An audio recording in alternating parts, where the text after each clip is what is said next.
You didn't think I forgot about Killzone, did you? I know it's been a couple of months since I covered Killzone 2, and the reason for the time away was not because I lost interest in talking about the series. In reality, Killzone 3 is so much like Killzone 2 to talk about because it acts much more like a traditional sequel. Nothing too new or different, but continuing the story of the series and adding minor improvements to criticisms of the previous game. This isn't a bad thing, but I needed a break between 2 and 3 because initially I felt like I was just repeating myself and really not adding anything between videos. But now, here we are. We've had a little break and I'm excited to revisit Killzone 3 for the first time since its release back in 2011. From memory, it was my favourite in the Killzone series because it just improved on a lot of what Killzone 2 did so well. But after enjoying Killzone 2 as much as I did recently, that's a much taller order than I remember. So the question is Killzone 3 as good as I remember, and how does it hold up 9 years later? Let's find out.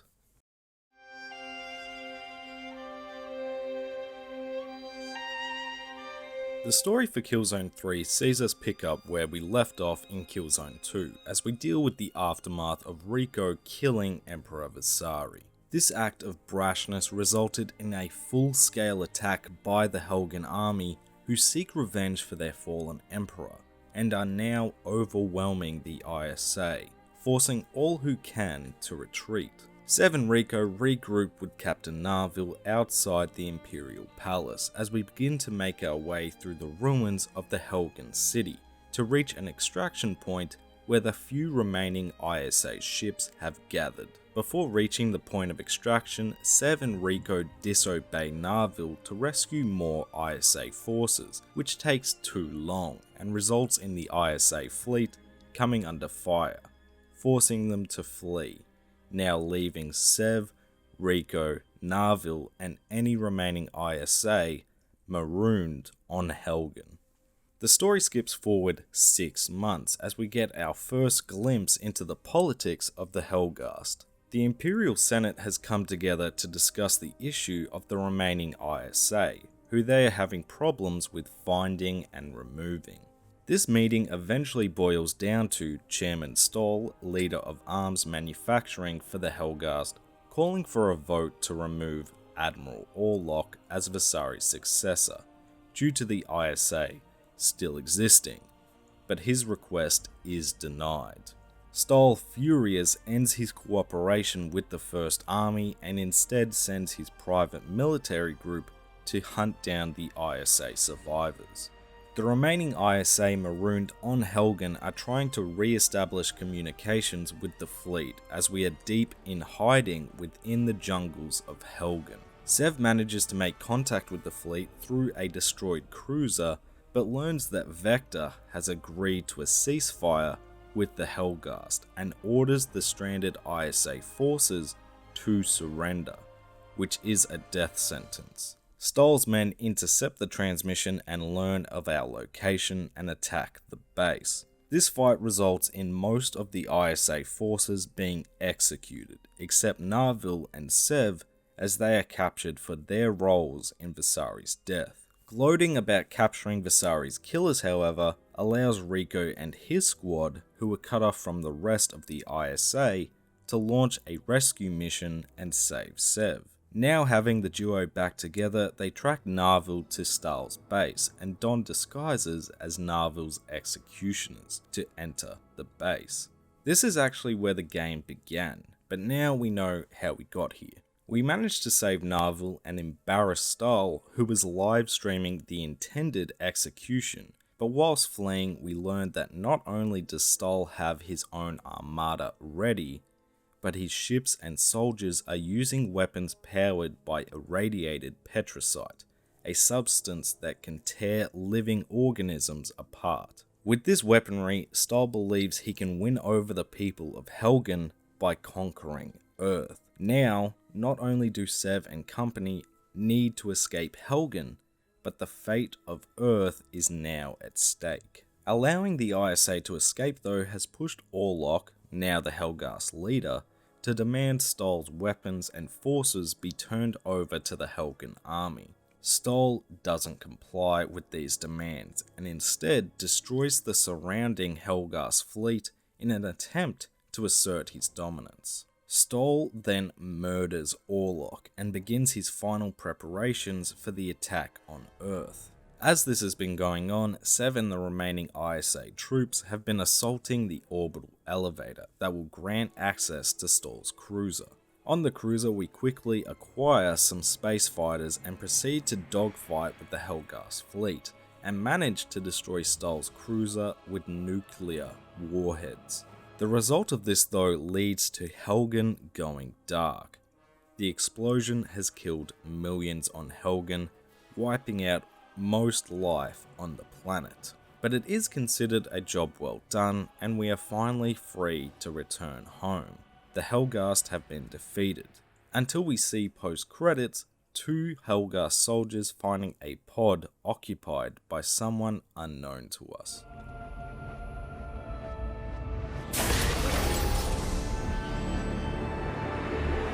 Welcome home, sir. And that's the story for Killzone 3. What surprised me most about retelling Killzone 3's story is how important the Helghast story is compared to the ISA's. The ISA story is essentially try and regroup with the fleet, and even when it changes to saving Earth, really the focus is still on the politics and the inner struggle of the Helghast. Now, I've made this clear throughout the series, but I loved this approach because the Helghast are infinitely more interesting than the ISA. Look, I'm not going to beat a dead horse, but a lot of my issues with the ISA do carry over from Killzone 2. This is just a very forgettable cast of characters, and I can't really say I liked any of them. Narvel especially just irked me throughout this campaign because he is too far obey every order. This is essentially every objective. Get orders. Captain, listen to me. As of last night, the Vectan colonial government has capitulated. All hostilities will cease immediately. Sev disobeys. Captain, you can't surrender. Tell me you're not gonna surrender. Narvel bitches. Shevchenko, you stubborn son of a bitch! Get the mission done anyway. That's really all I have to say on this side of the fight. Rico isn't so much of a dick in this game, which is a positive, but remember, he did cause this timeline of events to happen in the first place. All in all, the ISA once again are just a little lacking. Luckily, the Helghast once again carry this game's story. Visari's death in Killzone 2 really opened up the potential for the Helghast in Killzone 3, because whilst Visari was the face of the Helghast, he wasn't in the games that much. So with his death opens up power struggles within, civil unrest, and how the Helgen army operates. Orlok, Visari's successor, really is trying to continue in Visari's footsteps, and I mean, without the mustache he's pretty close to being his clone as is. But Stahl wants to do much more, wanting to prove his strength through new technology and conquer more than Visari ever could. This conflict between Orlok and Stoll works so well because of the amazing voice performances of Ray Winstone and Malcolm McDowell, 2 big name actors who really threw themselves into their respective roles, as you can see through the limited development diaries. Do I wish maybe more of the High Council was involved in this conflict other than just voting? Yes, I'd like to know what the best mustache in the universe has to say, but being able to see what was once thought to be their greatest strength in a united military organization, without Visari, all the higher-ups actually need to work together, and because they don't, they essentially wipe their people out completely. But I will say this, the ending does come a little out of nowhere and feels kind of abrupt. Overall, I think Killzone 3 does have the best story so far, and Guerrilla Games did further improve on the criticisms of the previous games in this department. The focus on the Helghast in this entry was really what I've wanted all along, and I'm always excited to learn more and more about this faction. I enjoyed the ISA being pushed aside in favour of devolving more about the Helghast, but it does come at a cost. We still have to play as the ISA and experience these meh characters. And because of the focus on the Helghast in such a short time frame, there was no room for expanding or evolving our cast of characters.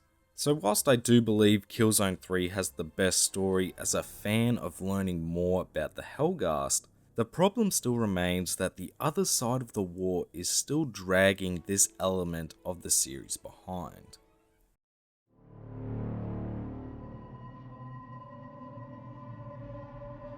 Killzone 3's gameplay on the whole is where I initially had the most trouble when writing this retrospective. And that's because so much of what I had to say about Killzone 2 is applicable in Killzone 3.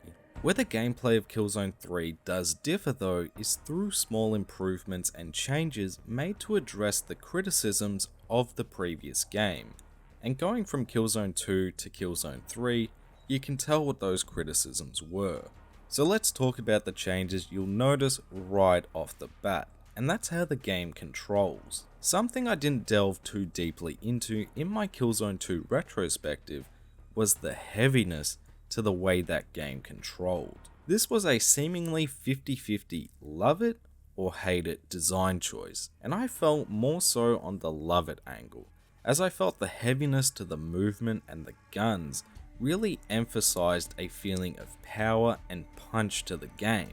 However, I must say, in Killzone 3, it tweaked this enough to make sure the guns still have a feeling of weight to them, but it isn't so sluggish in terms of movement or aiming down your sights. This tweak to the controls just makes Killzone 3 a much smoother game to play, with much less shaking and movement in the camera when performing tasks like reloading, scoping in, and throwing grenades. Again, it's not a massive change, but it's a small improvement that allows the gunfights in the game to feel more fast-paced as a result, and allowed Guerrilla Games to add more gameplay variety into the mix. Which is funny I mentioned variety, almost like I'm trying to segue into my next point. Killzone 3's biggest change in regards to the gameplay is the game's variety, both in actual gameplay and the game's locales. Let me preface what I'm about to say with this though.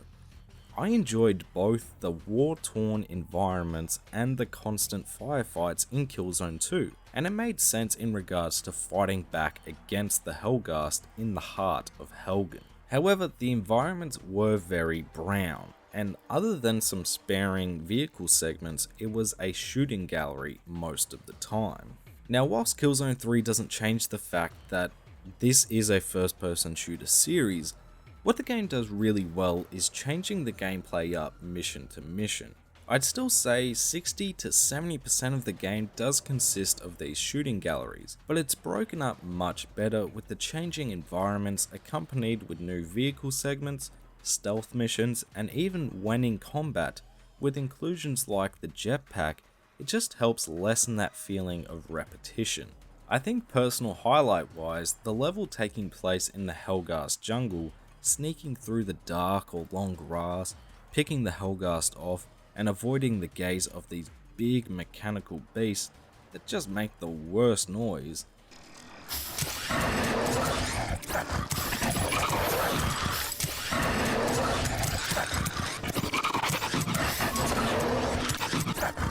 It's really intense in a more tactical way, which is refreshing after you've just been traversing the destroyed city in battle after battle and the chaos that entails. This is just my favourite example, but there's also hopping around ice caps with your jetpack, avoiding Helghast fire long enough to reach them and melt them with your mounted minigun, to the massive Helghast mech that's essentially an AT-AT and is an epic battle that feels like a genuine threat. Even to a lesser extent, the on-rails vehicle segments like the snowmobile or the Helghast fighter in space, whilst not the tightest aspect of the game, do help mix it up, allowing for more enjoyment to be had in the standard gameplay. These are just the bigger changes present in Killzone 3. We do also see new weapons like the Petrocite gun that feels straight out of Wolfenstein, or the rocket launcher that fires multiple rockets. But unfortunately, this is actually where I'm going to dive into my criticisms with Killzone 3's gameplay. Killzone 3 feels very restrictive in terms of what you'll be able to choose for your weapons. And what I mean by that is, you feel a very heavy push for certain weapons in a given mission, because every other option is relatively scarce. This isn't a huge issue and really only something I realized towards the end, but because the game limits your loadout as is, why not have more weapon drops throughout these levels and let me pick and choose a little more, because you almost get scared to drop a weapon at times in case you may never get to see it again. I do also believe that the big mech fight should have been the game's ending, because having the last mission be an on-rails segment was a strange decision. My last complaint is sort of a big deal though, and it revolves around the mission's length. The story was a clear focus for Guerrilla Games in Killzone 3, but they went a little overboard in the amount of cutscenes in-game. Some missions you'll just walk from one point to another and be interrupted with a cutscene, and they just don't add all that much to the story, which means they're taking me away from the gameplay for no real reason. The gameplay does a great job as is of giving the player a reprieve from running and gunning, but the excessive cutscenes are overkill in my opinion and just disrupt the flow of some missions. But that's really all I have to say in regards to Killzone 3's gameplay. I think a lot of this game's additions, tweaks and changes are very welcome and make the game a much smoother and refreshing game to play in this series. A lot of my positive praises towards the gameplay for Killzone 2 do apply towards Killzone 3, and in terms of improvements, most of them do make the series better. Unfortunately though, the game does stumble in a couple of areas that for me held my enjoyment back enough that even with the improvements over Killzone 2, I think that game balanced the flow of playing the game a lot better. Overall though, Killzone 3 is a game about killing space Nazis, and I'm always going to enjoy that.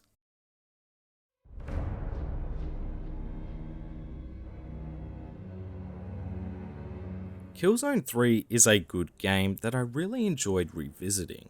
I think further expanding on the inner workings of the Helghast along with much more varied and smoother controlling gameplay does make for a game that is still a great time to play to this day. Unfortunately though, it wasn't as good as I remember it being.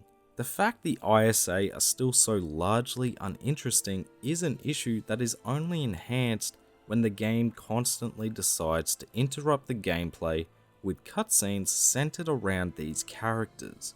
It's because of these issues that whilst I do believe the game is still worth playing today and is a good game, I do think playing both Killzone 2 and 3 so closely together that Killzone 2 does edge 3 for my personal enjoyment. Again, Killzone 3 is a good game, but my nostalgia may have gotten the better of me on this one, and I really do wish I could revisit the multiplayer because I think that's where a lot of real improvements were made.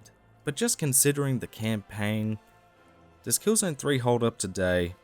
Yes, it's still a blast to play to this day.